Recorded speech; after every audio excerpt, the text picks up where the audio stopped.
Assalamualaikum warahmatullahi wabarakatuh.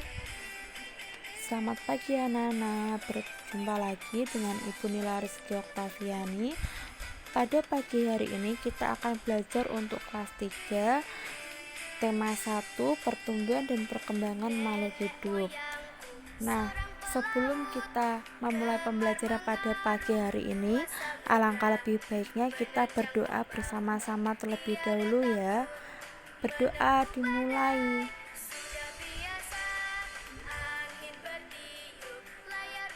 Amin. Berdoa selesai. Pada pembelajaran kali ini kita masuk pada subtema 2 pertumbuhan dan perkembangan manusia. Pembelajaran 3. Pada kegiatan Ayo Menari, masih ingatkan kamu dengan gerakan kuat dan lemah tangan pada gerakan tari yang sudah dipelajari pada pertemuan sebelumnya.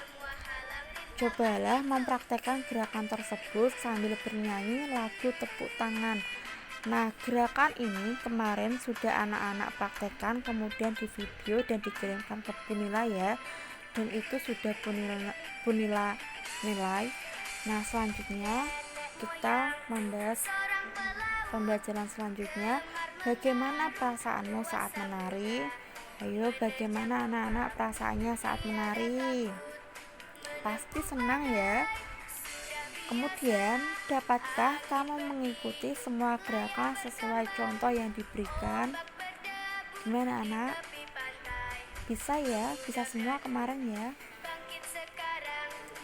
Kemudian, berlatihlah dengan tekun agar kamu dapat menari dengan baik. Pada kegiatan Ayo Berlatih, dapatkah kamu membuat contoh gerakan tangan yang kuat dan lemah pada sebuah tarian?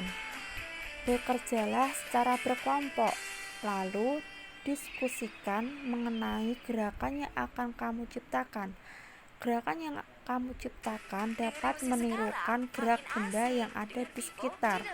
Tampilkan hasil kreasi kelompokmu di depan kelompok lainnya. Untuk dapat menari dengan baik, kamu perlu banyak berlatih. Menjaga pola makan juga penting agar badan tetap sehat. Dengan badan yang sehat, kamu dapat melakukan gerakan tari dengan baik. Nah, dari bacaan tersebut dapat kita lihat bahwa itu merupakan tugas kelompok. Nah, karena ini kita sedang belajar daring, jadi itu tidak perlu dipraktekkan ya. Dipraktekkan nanti saja kalau kita sudah bertemu di kelas ya anak-anak. Kita masuk pada pembahasan selanjutnya, yaitu kegiatan Ayo Mengamati. Ini ada makanan 4 sehat, 5 sempurna. Yang pertama itu ada makanan yang mengandung karbohidrat, yaitu ada nasi, sagu, jagung, ketela, dan ada lauk pauk seperti ayam, telur, tempe, tahu, ikan, dan daging. Ini juga ada sayur-sayuran, kemudian ada buah-buahan, ini juga ada susu. Makanan penting untuk kesehatan. Makanan sangat berpengaruh terhadap pertumbuhan dan perkembangan manusia. Makanan yang penting untuk pertumbuhan dan perkembangan adalah makanan yang menyehatkan dan bergizi. Berikut makanan yang menyehatkan dan bergizi. A. Makanan pokok, misalnya nasi, kentang, jagung, roti, ubi, dan sagu. B. Lauk pauk, misalnya daging, ikan, tahu, tempe, telur, dan cumi. C. Sayur-sayuran, misalnya kangkung, bayam, wortel, dan buncis. D. Buah-buahan, misalnya jeruk, apel, anggur, pisang, dan jambu. E. Susu, misalnya susu sapi dan susu kambing. Makanan-makanan tersebut mengandung gizi seperti karbohidrat, protein, lemak, vitamin, mineral, dan air. Karbohidrat terdapat pada makanan pokok. Protein terdiri atas dua jenis, yaitu protein hewani dan protein nabati. Protein hewani adalah protein yang berasal dari hewan, misalkan ikan, daging, susu, keju, dan telur.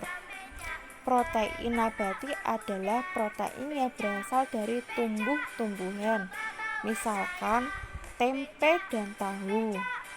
Vitamin banyak terdapat pada sayur-sayuran dan buah-buahan. Mineral banyak terdapat pada ikan, sayur, dan susu. Jagalah makanan yang kita makan agar selalu bersih dan menyehatkan.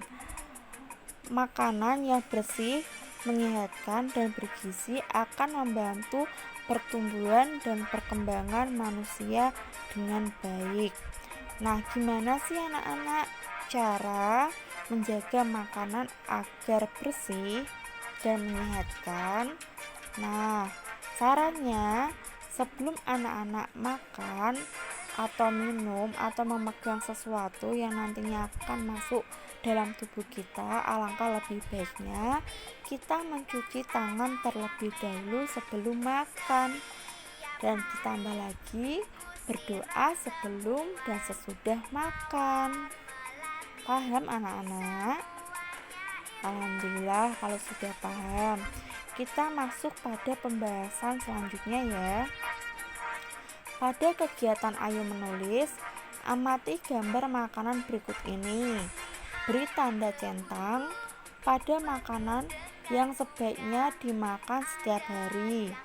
Beri tanda silang pada makanan yang sebaiknya dimakan sesekali saja atau bahkan dihindari. Tuliskan pula alasan pada tempat yang tersedia. Ini nanti dikerjakan di buku tulis masing-masing ya. Nggak perlu digambar, tuliskan saja. Contohnya seperti ini. Ini ada gambar buah-buahan, tulis nomor 1 buah-buahan, terus diberi tanda, sampingnya diberi lingkaran, kemudian kasih kotak, kasih tulisan alasan, terus dijelaskan alasannya itu apa.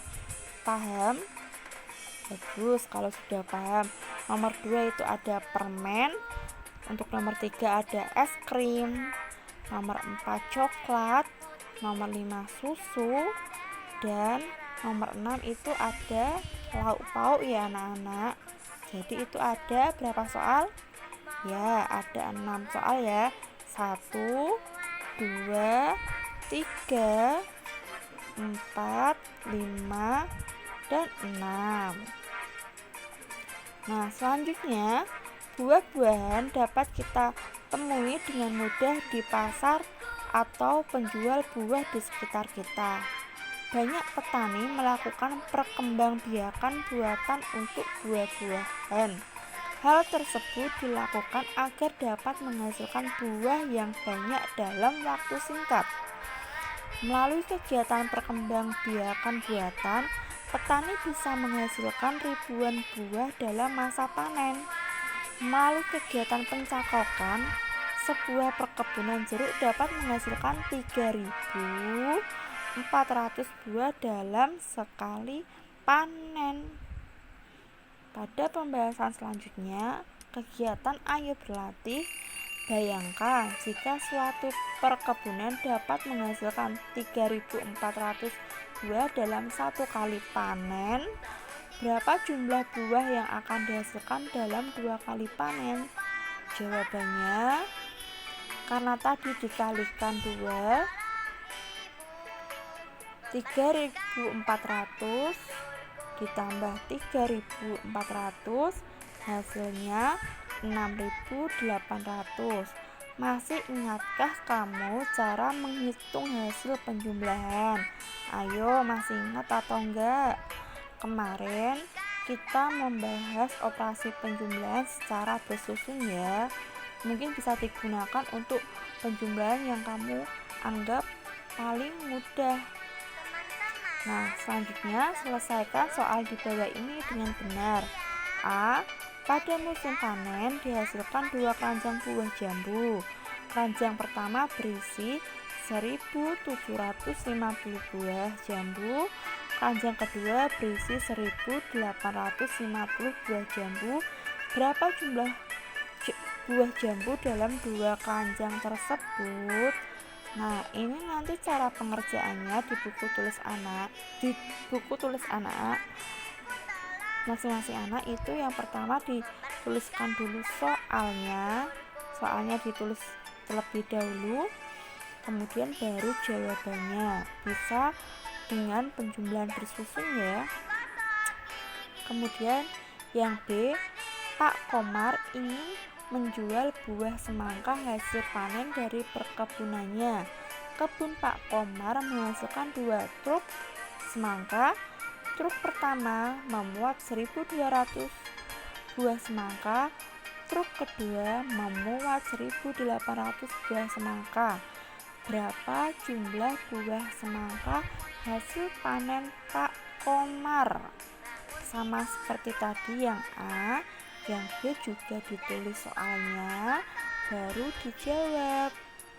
Paham anak-anak? Jika belum paham, boleh langsung tanya kepada Bu Nila ya. Nah, semoga video pembelajaran kali ini bermanfaat untuk anak-anak. Terima kasih, sekian.